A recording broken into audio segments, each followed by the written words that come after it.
desert in the great American Southwest. I'm Art Bell. Slamming into your radio like a supercharged nanoparticle of unobtainium. My name is George Noory. I'm Richard Serrett. This is Connie Willis. I'm George Noory. Welcome to Coast AM. It's great to be here. Welcome to Coast PM, the number one unofficial Coast AM podcast. We are two brothers who analyze the world's largest overnight paranormal radio show known as Coast AM. My name is Paul, and I'm the one that listens to this inexplicable radio show here with my brother. Hey, it's Chris. I'm the Craig Robertson to your John Cusack that we're currently recording this episode from a hot tub, Paul, and drinking banned Russian energy drinks. Very true, Chris, because this hot tub is going to travel through time today, and I'm very excited for it. I guess they went to the past, but we're going to the future. We're going to the future, but the hot tub, I think, went both directions. It is a bi-directional time machine, potentially. Yes. Regardless, we are going to be listening to the interview of George Noory interviewing Stephan Schwartz about his studies he conducted using remote viewers to look into the future, both years 2050 and 2060. All right. So we're looking like a good 30, 40 years into the future. Yes, we are. And apparently his remote viewing sessions have some pretty intense predictive power, Chris, that we're going to get into. He's predicted a lot of things. That's all I'm going to say. I'm excited about this. We haven't really done any fortune telling yet. No, the only remote viewing we've touched was Courtney Brown from Emory University's. There's a giant spaceship behind a comet, which turned out to be fake. But let's talk about some real remote viewing today, Chris, because Courtney Brown was a scammer. Yeah, I was going to say, we don't have a great track record of remote viewing on this podcast, but we really only have one other case. So let's give a second case a chance. Yeah, we'll see what we think after this one, if we're buying it on if we do believe all of these predictions that are happening. But before we get to that, Chris, we do got to check in with our good friend Tim Banal at the Coast to Coast AM blog. Tim time. Today's article: astronomers listen for alien response to message sent into space 40 years ago. Can you imagine if we found a direct answer back? That would be awesome if we actually got like a, hey, what's up? Yeah, well, like whatever the message was, it was like, oh, hey, nice to meet you, humans. We're the whatever race, and we look like this, and we have this type of civilization. Really sounds like you got a nice planet over there. Mind if we come visit? Please do. From the article, Chris, a team of astronomers in Japan are listening for a possible alien response to a message that was sent into space 40 years ago. The intriguing attempt at interstellar communication reportedly began back in 1983 when astronomer Hisashi and Masaki relayed a series of radio signals to the star Altair, which is approximately 16.7 light years from Earth. That's interesting. So, and the message should have arrived to a planet circling that star, supposedly. Yeah, I guess by now it would have hit, right? I mean, it's been 16.7 light years away. It was, so would have hit. Potentially, we should be listening for a response by now. Is the message traveling at the speed of light? Probably not, though. Well, if it's a wave, waves travel at the speed of light, right? I don't know. I think that's how that works. Okay. Yeah. I don't think that is right, but okay, keep going. All right. The message, which was sent by a telescope at Stanford University, consisted of 13 drawings intended to convey humans' presence on the planet, as well as insights about our species and civilizations. Do you think it's a smart idea to like give out a map and be like, here's all of our weaknesses? This little fleshy beings. This is actually a very interesting question, because one of the theories about why we haven't interacted with any alien life, because a lot of people who say, if there is other life out there, where are they? Is that I think they refer to as like the dark forest theory, which is everyone is hiding in a forest and nobody wants to make a sound for fear that other people will find them because civilizations are inherently violent towards each other. Right. That's So- interesting. Yeah. So we're over here like throwing giant flares out, being like, look at us over here. And people are like, what are you doing, you idiots? Yeah, Stop sending messages. we're the dumb kid in the horror movie that's like walking around the empty street filled with vampires yelling, and then everyone's like hiding in their house. It's like, kid, get up, stop doing that. Yeah. Like, yeah. I do get a little worried about this. Where's everyone at? Where'd everyone go? I'm all alone. Shut your mouth. Get inside. Hide. Picking up the mantle of his predecessors, astronomer Shinya of the University Hyogo has assembled a team which will attempt to detect potential ET answers from the decades-old missive. The Japanese are so much better about honoring their ancestors. If somebody did something even like 3 years ago in America, we would crap all over it and like figure out a new way to do it and waste a ton of time. Oh yeah, you would never follow up on someone else's work. You have to start fresh, dude. Yeah. Because they suck. they sent this message 40 years ago. They suck. We're going to send a new message in a satellite built by Elon Musk. Dude, our continuity doesn't even last like the current business quarter, let alone multiple Right. years or decades, you know? Right. Yeah. It had to be the Japanese. While receiving such a response would undoubtedly be a fantastic and earth-shattering development, that would be an understatement, I think, one would be wise to temper their expectations, as the group will be using the telescope belonging to the Japanese space agency known as JAXA. Great name for a space agency. I'm a little disappointed that we didn't really get a reason as to why they sent the message to this star cluster in particular. Was it just that it was close? My guess is that it's because it was close. Because I know most star clusters are really far away. So this may be the closest one. So it would be the fastest result. But if there's nothing there, then we're not getting a message back. Yeah, but I mean, we don't know if anything's anywhere, right? I guess technically, but if it's just like we probably now know more than when we sent the message, and so we should be able to tell, is there even a planet that could support life in this solar system? Is there even a solar system, or is it just kind of a floating star, you know, in the middle of nowhere, right, with no real planets around it? Yeah, like, is there a planet in what we refer to as the Goldilocks zone that we think would best Right. support life? Yeah, which, although in defense of them, you know, it's the closest one probably, so we gotta hit it. And then also we have no idea what supports life. We only have one example. You know, That's true. Jupiter could potentially true. one day have giant flying like mantises or something in its cloud giant planet thing. I don't know. I'm losing it. I think liquid water is one hell of a guess. It's a good guess. It's one hell of a great guess. Liquid It's a good water. guess. I like it. It's a great, solid, and a lot of it. You need a lot of liquid water. It feels right. It feels right. Yeah, that one feels good to me. Yeah.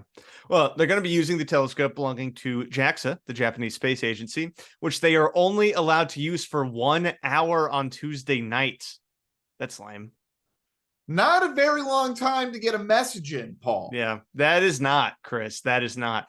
Beyond that incredibly narrow window of opportunity, there is some question as to whether or not they may have already missed an answer from the aliens, as the original message presumably reached Altair sometime around 1999.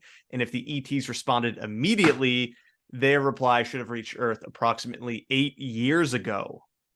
Oh my God. What if we missed the window? Dude, I bet you we did. They're not going to sit there and send a message for 8 years straight. I don't know. I don't know what the protocol is in intergalactic Morse code. Yeah. I just imagine if there is an intergalactic civilization, they have to have some sort of like wormhole subspace communication, because this would be so inefficient.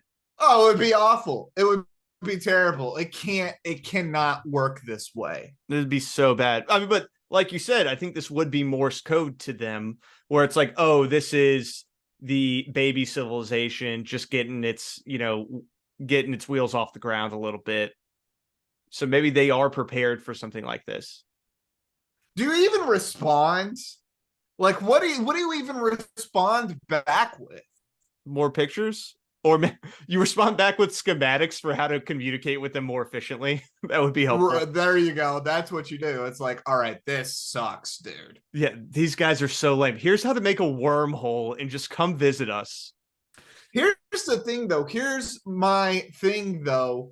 We already know so much about this, and I keep on saying solar system just for lack of a better term, but we know so much about this place. We already have the answer to the question. There's probably nothing here. Yeah, that's fair. There probably isn't. But who knows? Like, if it was like, oh man, there's a planet 17 light years away that's in the Goldilocks zone, that's Earth-sized, that's a hard rock planet, like, we all would have heard about that. Well, the other thing, too, is even if there is something there, I mean, how long have we been able to send radio communications? Like 100 and something years, maybe? And we've been around for 4 billion. So what are the chances that we perfectly overlap with another civilization's ability to send messages? Yeah.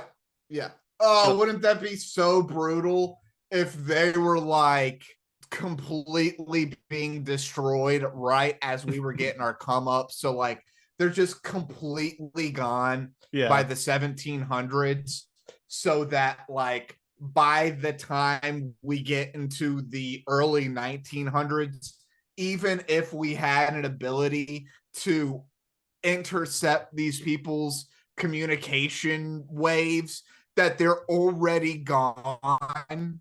Yeah. That's wild stuff to think about. It would be interesting. It would be interesting. Because it's gonna happen. Yeah.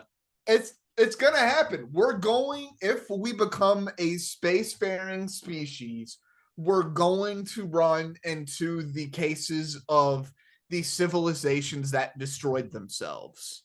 I mean, because that happens on Earth, right? Where even on Earth, we do find the remnants of civilization. So I don't see why we wouldn't also see that on other planets where maybe the resources were tapped. And even if the civilization itself isn't dead entirely, like the species, that planet may now be dead, or those people in that solar system may now be gone, Right.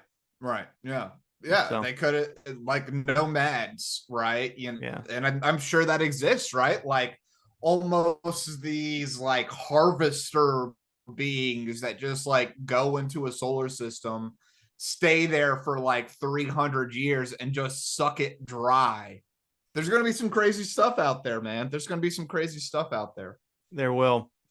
Remarkably, it was only in 2008, 3 years after an alien response might have been received, that it was even discovered that Hirabayashi and Morimoto had transmitted a series of drawings back in 1983. They're just out there doing it, dude. They didn't tell anyone. I feel like you should need to tell someone. Who would you tell? I just don't like two dudes doing this on behalf of planet Earth.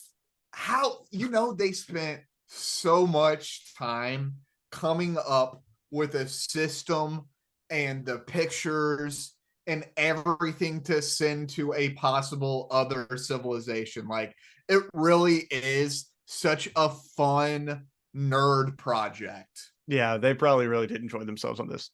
The question becomes, how do you transmit ideas to somebody who has no sense of historical or even our universal tenets, our universal morals, what we consider to be universal morals, which aren't even technically universal morals on Earth?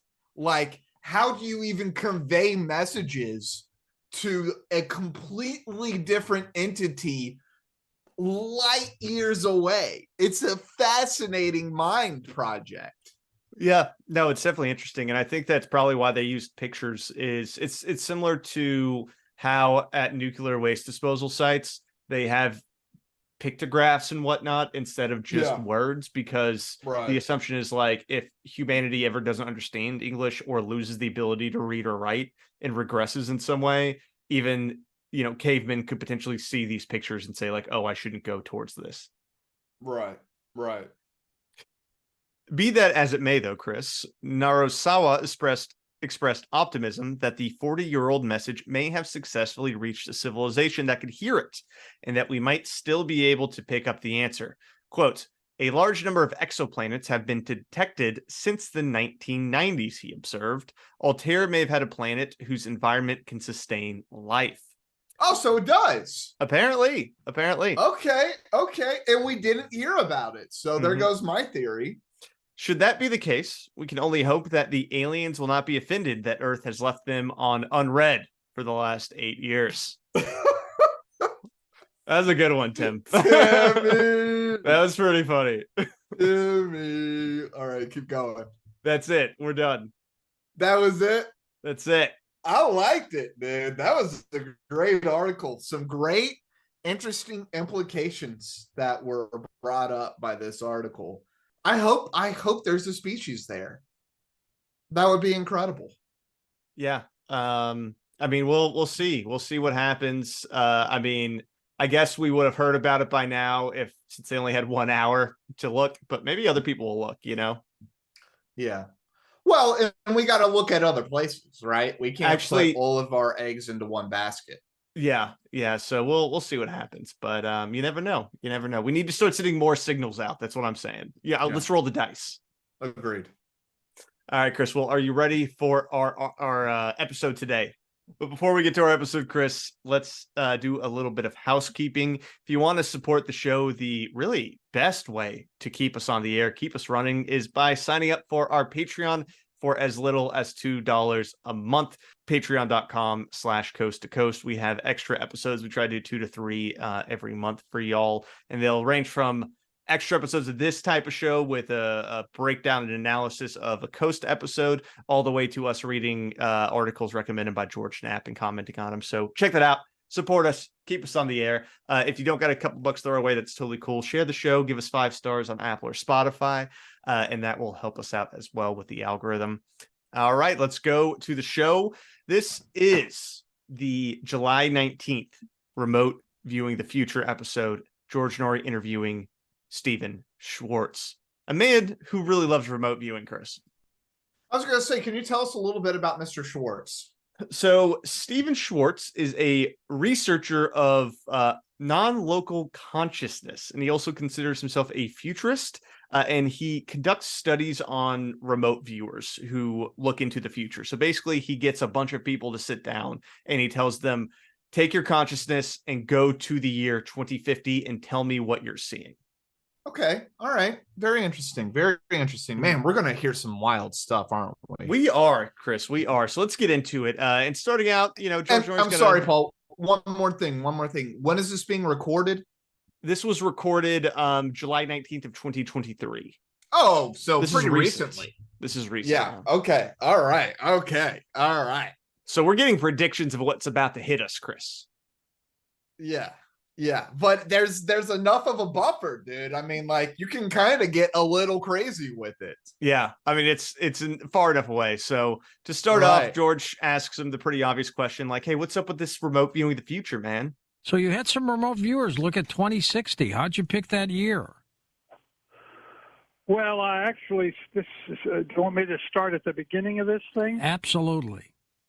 Okay, well, as you know, I was in the government. I was the special assistant to the chief of naval operations under a man named Elmo Zumwalt and then his successor, Jim Holloway.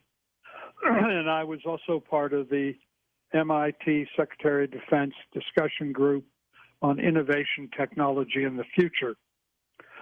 And I left the government in 1976. And I had a young daughter who had just been born. And I began to think about her life and what her life might be like. So in 1978, I decided I would do a remote viewing project looking at the year 2050. Now, why 2050? Because if you go too far into the future, you don't understand what they're saying. I mean, if this were, say, 1910 and you and I were having this conversation and I told you that you were going to have a device that you could stick in your pocket that would let you call anybody in the world, I mean, what would you make of that? Yeah, dude, I've had this thought many times, where what would happen if I went back to the medieval age or the dark ages or the Greeks and showed them this or that thing or whatever it is, right? Told them about some way that something works that they have no idea about, that changes the course of history. It's a very fun, interesting thing to do. But I also just thought the idea that he had, though, if you can't go too far in the future because you would literally not be able to understand them or their technology. Yeah. I hadn't really thought about that before with people talking about remote viewing. But yeah, I mean, I guess, language does change pretty rapidly. And if you go into the future and there's all this new stuff, you may just be completely confused. It may not be the most helpful thing. But I also feel like I would be able to sort of comprehend it. I don't think it would be that difficult. I mean, it would be like going back to the Greeks and telling them there's these little creatures on our hands that can get us sick. It would be crazy. My God. They would put me in an insane asylum. I am not doing the germ theory thing again. All right, I'm playing the next clip as you are having a fit over there. I'm playing the next clip. So one of the interesting things about Stephan Schwartz, Chris, is that he actually made his own remote viewing protocol. So our skeptical observers who say, hey, Courtney Brown remote viewed and he sucked at it, hey, this is a different thing. He's got his own protocol going on. I designed a remote viewing protocol called the Mobius Consensus Protocol. And it's what I use to locate archaeological sites all over the world. You and I have talked about this. Yep. So basically, you get multiple people to do a remote viewing of the same thing. And what you're looking for is consensus and also what we call low a priori observations, interesting things that you just wouldn't expect. So I thought, well, I will go, because I thought when I left government, because I had held high clearances and was access to geopolitical information, I thought we were going to have a nuclear war. The first thing that I got people all over the world. Eventually, I got several thousand people to do this. As I traveled in other countries, I would get people. So I had scientists and housewives and mechanics and, everybody you can think of. Look at 2050 and see if there were nukes flying. That took a total turn, that story, for me. What were you expecting? I don't know. It was just like talking about, so I was gathering some people and then nuclear war. Which, to be fair, at that time period, that was a very fair anxiety to have. Yeah, that's totally true. Totally true. I just was not expecting it, wasn't ready to go there, but I'm there for it now. It's starting to make sense why he's picking 2050. Yeah, because it's far enough away where if there was a nuclear apocalypse, you would still see it also. Oh, you can tell, right? Yeah. Like the whole world is dead. Okay, there's something bad happened here. Yeah, this is all just charred. Yeah. I like the idea of just getting a whole group of people together and focusing on one thing, one idea. Just everyone, we're thinking about what does 2050 look like? And then kind of like Mobius Consensus is such a great name. Dude, great name for a remote viewing protocol. 10 out of 10. Yeah. That's awesome. I was like, holy cow. And he kind of did make a Mobius strip of, everyone is kind of creating the world together. It's like a D&D game of remote viewing the future. Yeah. And he really doesn't discriminate too. It's anyone and everyone can remote view for him. There's not like a really, you don't have person. to show like any, you don't have to show any kind of like psychic ability. He's just like, hey, you off the street, come and remote view the future with us. That's how it seems to be. I mean, he doesn't talk about any sort of process for picking his remote viewers. It just seems to be average people that he selects who are coming from all walks of life. How do you sign up for something like this, do you think? I don't know, but I really want to find love out. to do it. Maybe it's on his website. Yeah, man. I would love to remote view the future. Like, and I think this guy's doing a lot of it over Zoom too. So I may reach out to him and see if we can get on this hype because it sounds my really, God. really enjoyable. Oh, let's record it for the pod. Well, speaking of remote viewing the future, Chris, what percent of his data do you think is accurate? Like, how much of this do you think that he's proven to be correct? I'm going to say he's going to give us a 100% accuracy. Let's find out, because Courtney Brown gave us 100%. Yeah, Courtney gave us 100. So Courtney said he's never wrong. So let's find out what Steve says. Because I knew from the archaeological work and also criminal work solving murders for police that about 35 or 40% of the information would be unevaluatable. Not necessarily wrong, but you couldn't evaluate it. So if the captain was thinking of his wife and children as the ship sank, well, how do you know that? Unless he happened to leave a note or something. But so we know from this sort of research that about 35 to 40% you just can't evaluate. And of the remaining part, you get somewhere between 83 and 90% of it is correct or partially correct. So if I said the man in the blue shirt and his shirt was actually black, for instance, that would be operational but partially correct. So I had high confidence because I'd done thousands of these things. So 83% of 70% of the time, you can be pretty accurate with this stuff. Yeah, pretty much. Was that clear? I'm not going to even attempt to do the math on that, but we're probably batting like a 50% chance of getting the things right about this. Yeah, pretty good, but not ridiculous like Courtney Brown's. Right. You know, yeah, this feels more right. Yeah, I like that. We're going to get it right about 50% of the time. About half the time, it may be something close to what you're looking for. The man's wearing a shirt. It's not gray, like I said. It's actually black, but it's close. That's on the spectrum, bub. That is a color that a shirt could be. All right, so do you want to hear some of the predictions our boy has heard over the years, Chris?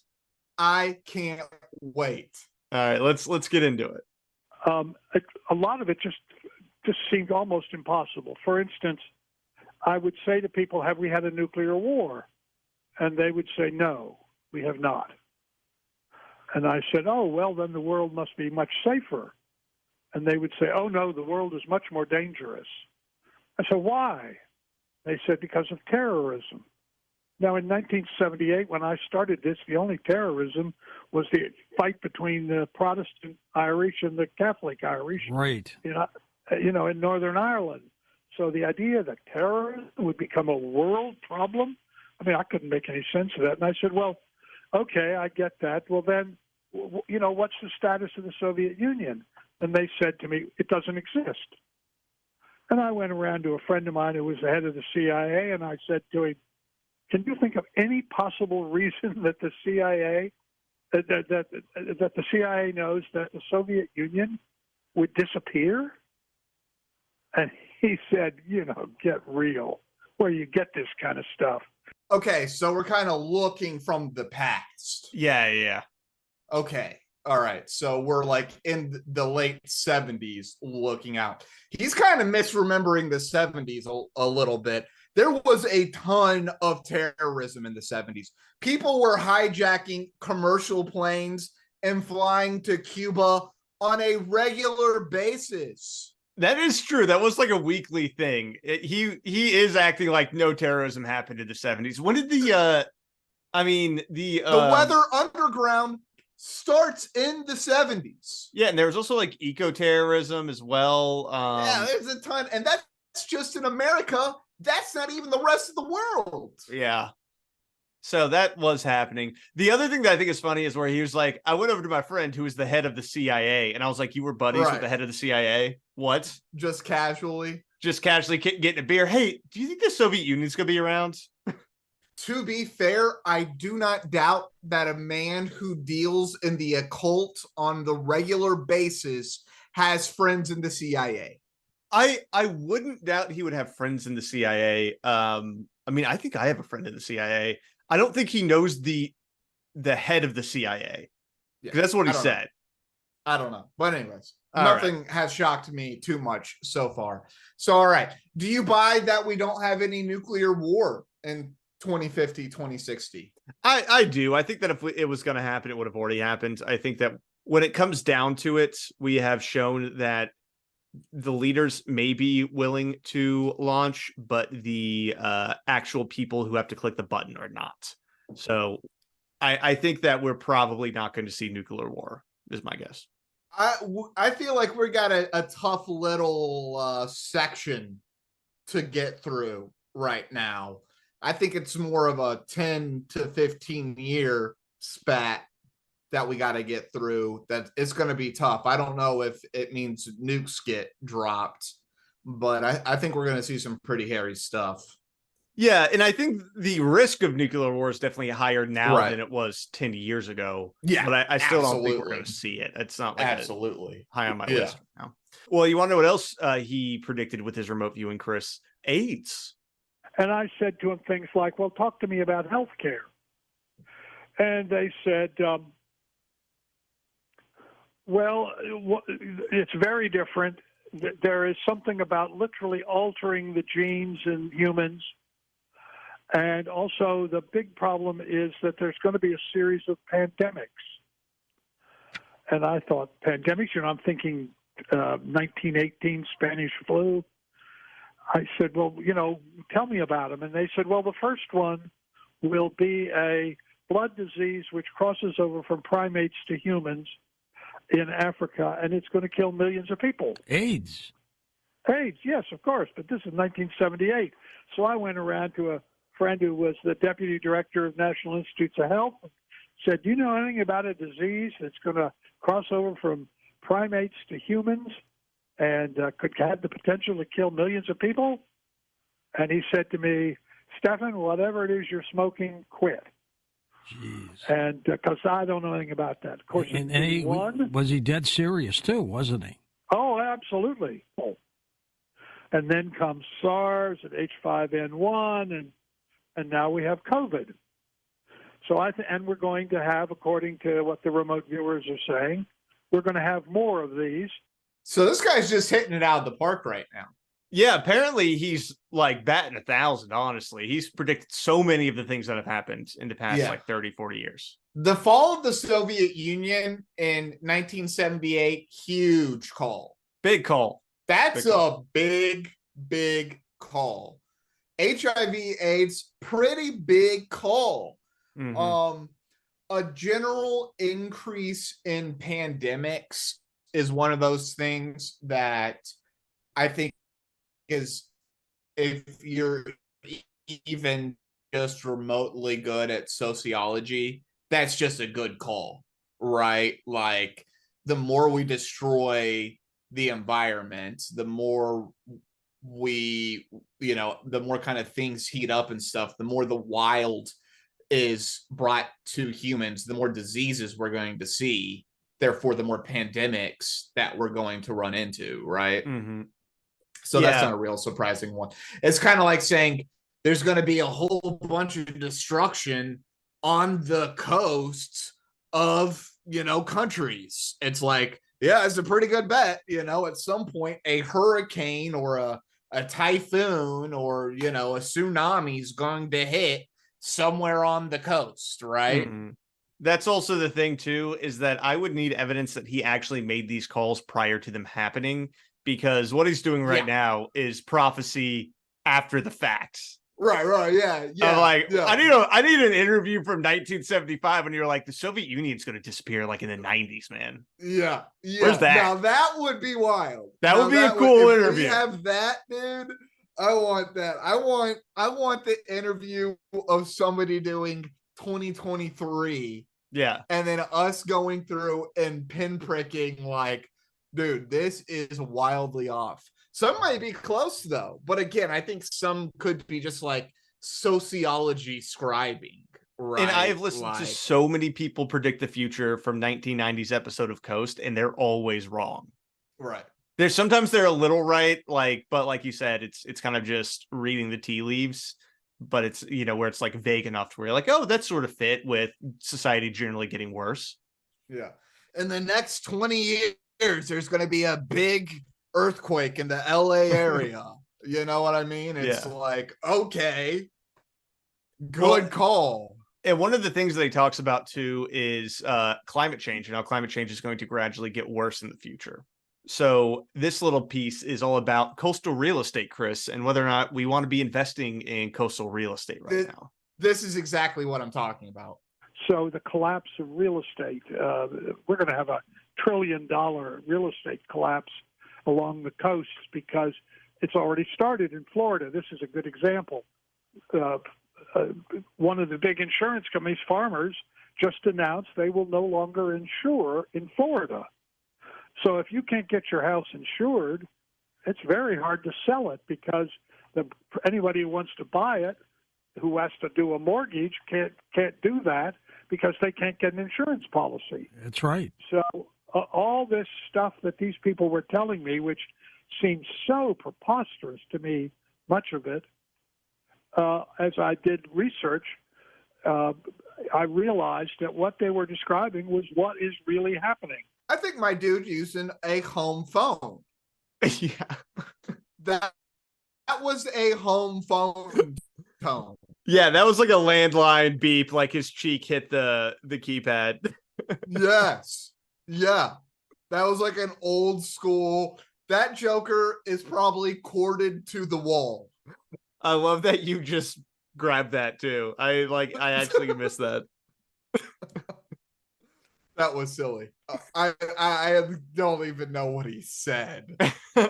but yeah, like I said, like this is just like people who can kind of look into the future just a little bit. Like, yeah, as things get crazier and we have put so much real estate right on the coast, like that was probably a bad idea. And then what did we do? We destroyed all the natural barriers that stopped the worst of the wind and the rain and the flooding. We've destroyed all that. We put concrete everywhere. It's like, yeah, this is all bad. Yeah, and like the entire state of Florida is like at sea level. So if sea levels rise, Florida's just covered in water. So it makes sense. Like these are predictions scientists are making. You don't need a remote viewer to tell you this. And quite honestly, as many times, like especially, it's a huge problem in South Carolina because one of the big problems is that they've done so much development in floodplains, and these are like every 5 to 10 years you're going to get a decent flood, right? And they just keep on rebuilding this over and over and over again, and we're paying for that. Like we're collectively all paying for people to keep on rebuilding in these terrible spots. And it's like, we just need to stop doing that. Tell them, sorry, you're all going to have to move. It sucks. It's terrible. But like, we can't keep subsidizing you rebuilding your house every 3 years. Yeah, it gets a little silly at some point. It's like, no, you just need to, this is nature saying live somewhere else.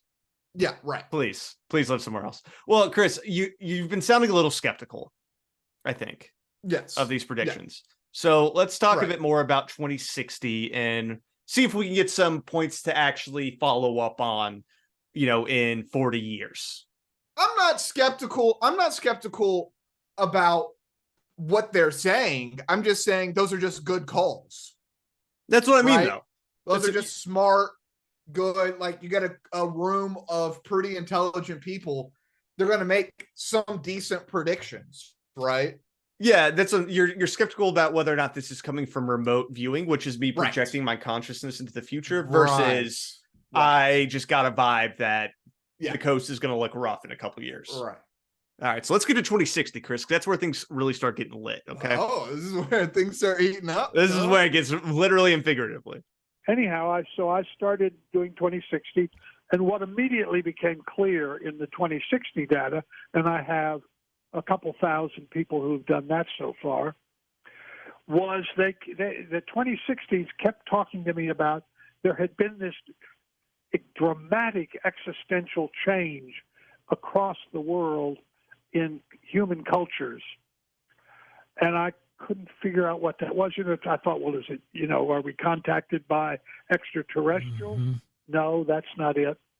I believe that what they're talking about is that between 2040 and 2045, we are going to have massive change because of a confluence of trends. Climate change, the end of the carbon era, that is the end of the internal combustion engine, the rise of what I call Homo superior, which I am very concerned about, the creation of another human species as a result of CRISPR genetic technologies. Something physical, biological. Yes, where where you can change the human genome, and you can have a child who's as smart as Einstein and athletic as Michael Jordan and as handsome or pretty as, pick your favorite movie star. Yeah. Again, this is just guy making great calls. Like, we have a confluence of huge problems in our society, top to bottom, man. The elites have problems, the masses have issues, and it's not just in America, right? We have worldwide problems. Every country is going through issues. There's a confluence of reason why those are happening, right? Climate change is definitely a part of it. Inequality is definitely becoming a giant part of it. Like, these are all going to have to be resolved in some way. Of course, God, I hope it doesn't take another 20 years for these things to get resolved. Like, that's going to suck. Yeah. And I think it's just kind of like you were saying, it's just a good prediction. It's a good call for someone to say, we have all of these stressors from climate change, income inequality, extreme poverty in the richest country in the world. And eventually something is going to break, as maybe we could handle one or two of these, and then you add in like political instability and extreme partisanship. And it just feels like it's going to keep getting worse until it blows up, and then something will probably grow out of the ashes, like a phoenix. Like it used. Well, and I think so many people are just like sitting around waiting for something to happen. Mm-hmm. You know what I mean? I feel that all the time, where it's just like, man, there's just like this like energy that's just like looking to explode. It feels like sometimes. Well, apparently this explosion is going to happen in 2045, is what he's telling us. That just seems like such a crazy long time. And as I said, between 2040, 2045, something really radical is going to happen. I believe it's climate change, end of the carbon era, the change in healthcare, and the really big one, and boy, you can see this, I'm sure you've been reporting on it, and that is what I call the Great Schism trend, which is the trend that we are becoming two countries, the red countries and the blue countries. Divided right down the middle. So I see this Great Schism trend because when I asked the 2060s, this is even stronger than the 2050s. The 2050s described it as something that was occurring, but not that it had happened. But what I'm getting now is the United States still exists. It is still, there's still a federal government, but real power has devolved down to the states or groups of states. And we see that trickling down now, Stephen. Yeah, again, I just don't feel like there's any remote viewing happening, that this is just somebody making calls. Chris, he has had thousands of people psychically view the future. Yeah, no, I feel like this is like group consensus futurology. Yeah, just like, man, the vibes are pretty bad. Maybe the federal government is, getting a little big. It's not functioning well anymore. What if we brought it back to the communities or localities or the states? Like these are things people actively are arguing for right now. Right. And of course there's the power vacuum, and people are going to get tired of the reality television show federal government and realize, hey man, local politics and state politics are really what affect me every day. It's a little like it's wish casting a little bit, right? It's kind of like, well, it's going to think there's a lot of bad stuff that's going to happen, but there may be some good stuff happening. And I think there's, along with the wish casting, I think that there is a legitimate desire to want to have impacts. Yeah. And when everything is so far away and so large and overwhelming, it's difficult to have any sort of impact, you know? When things are being decided at a federal level, it's like, well, what am I going to do? I get to cast a ballot once every 4 years for some asshole who is 80 years old and I don't like. Like, that's not fun.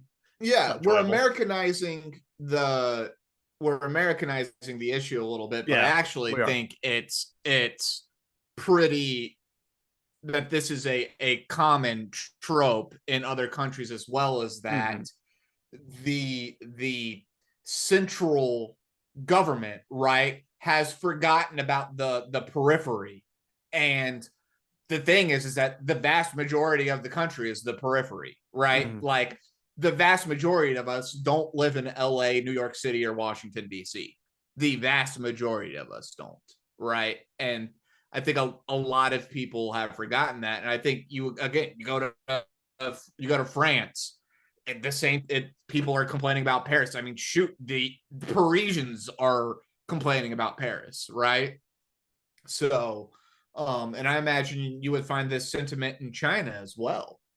Yeah, no, I think that's definitely fair. I think you're right in that it is more global right now. But you know, my experience is America, baby. That's what I know. That's what I feel. True. Now, Chris, last bit on the future, and then we can jump to a couple callers. As far-fetched as it may seem, we are going to be living in 2060 in a country where most people live in smaller communities, where medicine has changed very fundamentally, much more holistic, where race and gender issues, which are tearing us apart now, are no longer an issue. Gender equality is no longer an issue. Racial identity is no longer an issue. Those are good things. That's true. It's pretty utopic. Nice little vibes, right? Yeah, dude. I mean, it's wish casting. I mean, and quite honestly, funnily enough, he's kind of creating the world that I would want to create, like small communities that kind of govern themselves. Yeah, it's a little anarchic, honestly. Right. And I think this is where horseshoe theory comes into play, where I feel like on the right, they want to get rid of the federal government, but on the left, they also want like this more communal space. They want like local food, local farming, a bunch of that stuff. I'm like, let's bring it all together, baby. Let's do it. I'm here. I think we can really bridge the schism, like he was talking about, through this kind of system.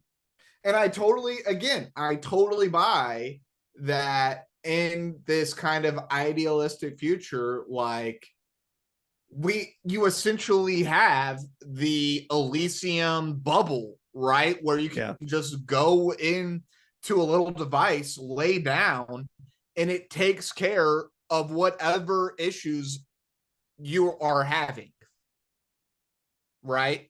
It can just like fix you. Just immediately. And I kind of believe that's kind of how it is going to work, right? Yeah. It'll be fun. It'll be nice. And so you got that, and then we're already seeing this one. The one that we're seeing is the advent of 3D printing, dude. And I think 3D printing is going to change our ability to create these little small communities. Yeah. Yeah. Especially with the ability to like 3D metal print as well, where we can make machines. Like this is a weird call out, but ISIS was 3D printing guns, right? And 3D printing bullets. Like you can make functional machines that can do a lot of preferably not, weapons, but it is something that folks have done in smaller communities that have been cut off from the world. So I think it could be a way of like sourcing local resources and providing for a community in a way that you don't need, freaking Walmart anymore. Right. So there's that. Well, Chris, you want to get some callers? I would love to. I don't even know. I can't even guess what people are calling about. So do you remember the old Bible bullets and beans, man? We haven't talked about yeah, it dude. It's like Conrad or something like that, right? Well, he calls in. I love this guy. He calls in a lot. I'm a Bible bullets and beans, beers, barbecue. Oh my god, dude. I loved him. Okay, let's go.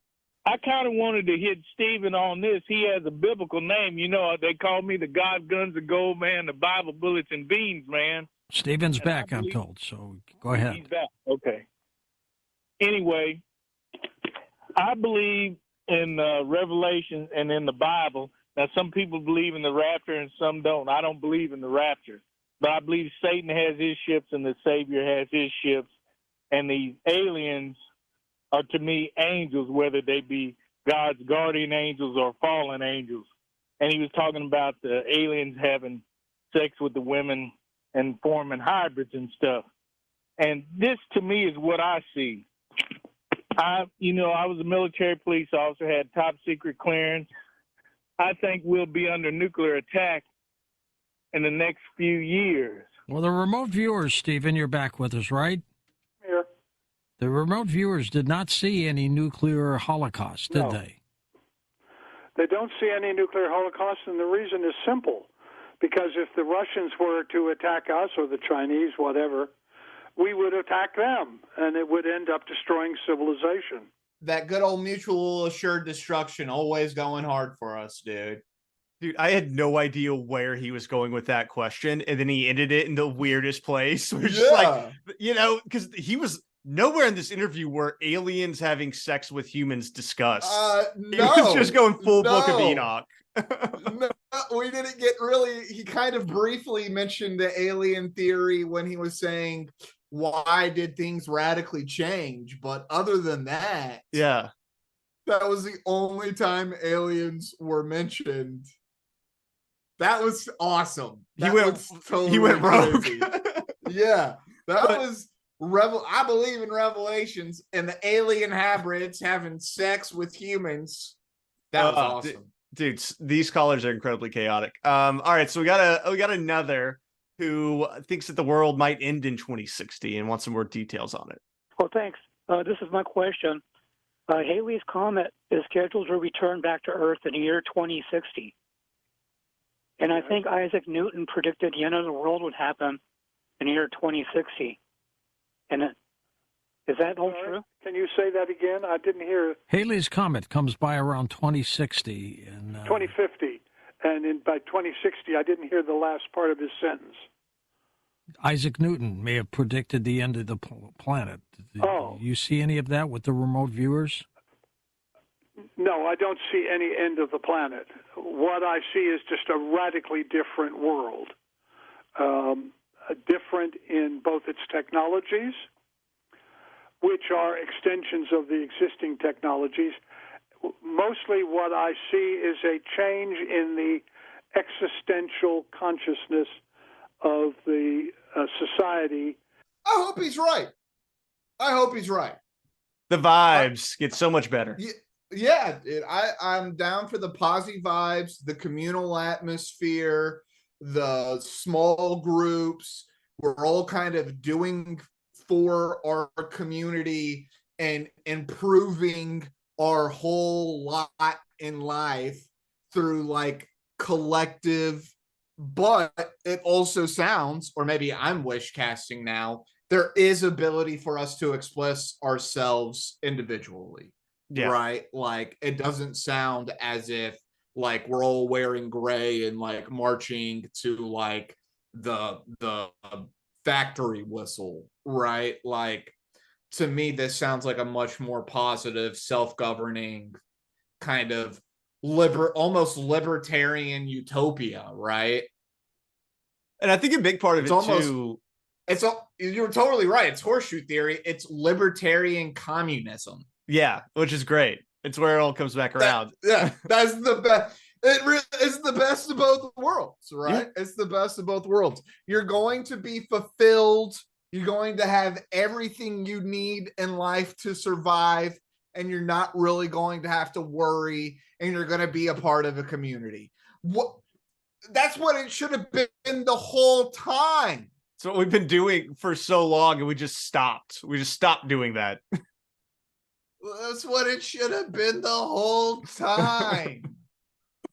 Well, we got one last caller, Chris, who has a interesting question about reality. I am concerned that remote viewing and prophecy looks at the universe as one-dimensional. In other words, past, present, future, the future is fixed. And I'm not sure that the universe is one-dimensional. It may be multidimensional. We may live in a multiverse in which we select our future.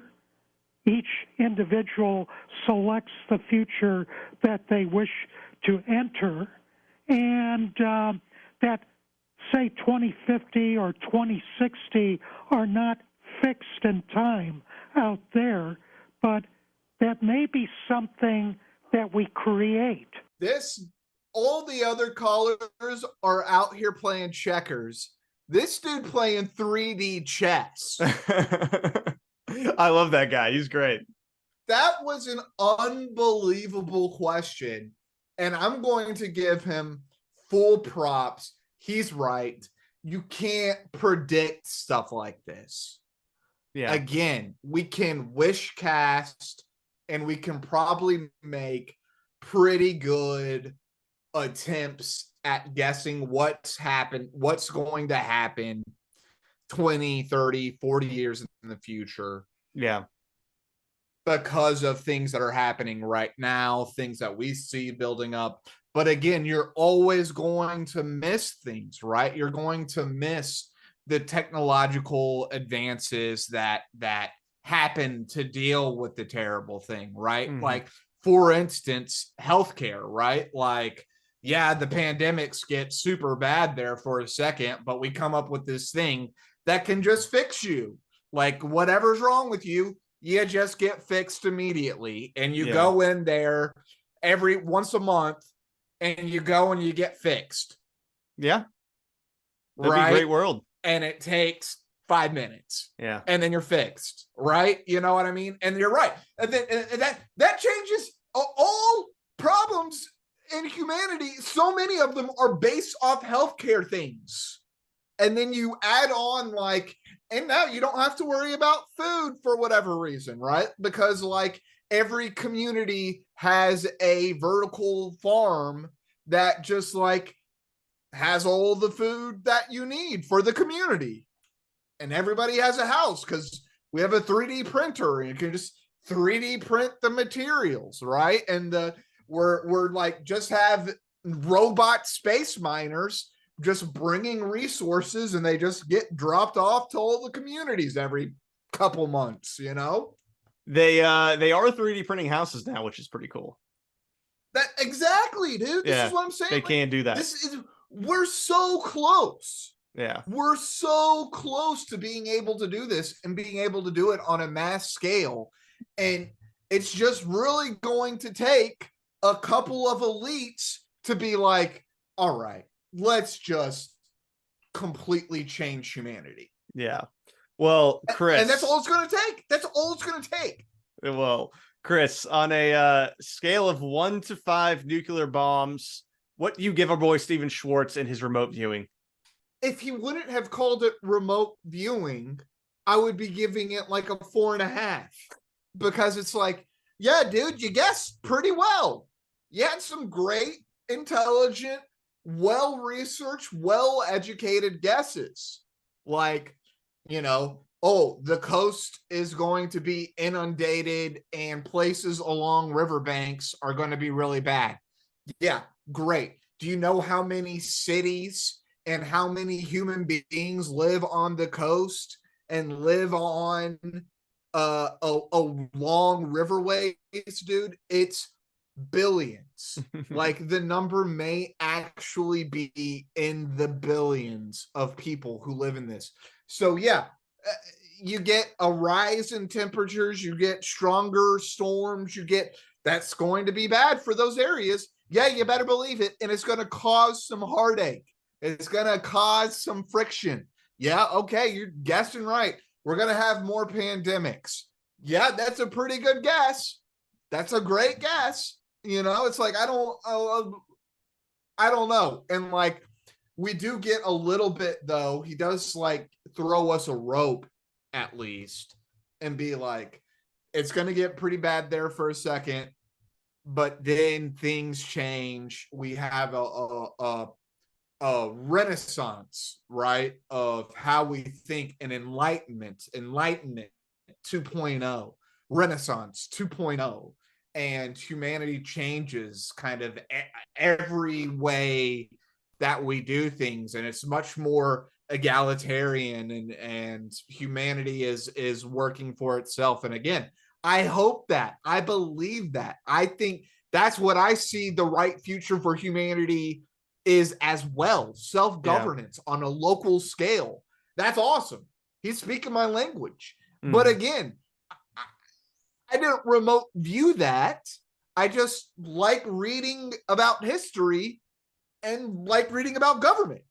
And I like thinking about what the future looks like. So, I mean, I don't know if we need the remote viewing. Now, is there something interesting to getting a group of people to sit around and think about this? I 100% agree with that. Just like, having a group of people discussing any idea, it always helps to have people with a myriad of experiences throwing in ideas, right? And it's like they are coming to a probably, hopefully, better consensus when you add more people to the discussion. Now, occasionally they're going to go wild, right? But there's that 50% success rate, right? Mm-hmm. We're going to get things wrong a lot of the time. A lot of the time we're going to get things wrong. And it's like, well, you're kind of getting things wrong a lot of the time if you're just wish casting. So I don't really understand what the difference between wish casting and remote viewing is, other than he's telling me it's different because he's telling me I'm actually remote viewing. And I'm just saying, I don't think I need that. And I think there is a real positive attribute of getting people around and sitting there and talking about an idea, whatever it may be. It could be as silly as, what is 2050 going to be like? But, we're kind of doing the same thing when we sit around and play Dungeons and Dragons with our friends, right? We're just like we're talking about, a whole different world, right? And we're goblins and elves and dwarves, but it's kind of the same thing to me, right? They're just kind of like cosplaying what the future looks like. And they're not doing a bad job. Yeah. Well, I don't know if I have anything to add to that. I'm going to give him a 1 out of 5 because, like you, I was not impressed. I want specific predictions. I want to know who's going to be president. I want to know who's going to win the next Super Bowl. I want something that I can actually check. And 2045 is going to have a bad vibe, but 2060 will be chiller is not too much of something that we can check off. The idea that rich people can edit their genes is something that's already happening, and select attributes for babies is already happening. I don't think he gave us anything that isn't already in progress. Right. So I need more. Yeah. I need more specific predictions that would show that this is real. Yeah. I'm open to it. It's all going to get a whole lot crazier. Thanks. Yeah. I'm open to it being real. I need more specifics that we can actually check. Surveillance is going to get really bad. You think? All right. Well, that will be the show. Thank you for listening. We'll be back next week. As always, you can support us on patreon.com/coast-to-coast PM. Appreciate you listening. All conspiracy, all the time. Later.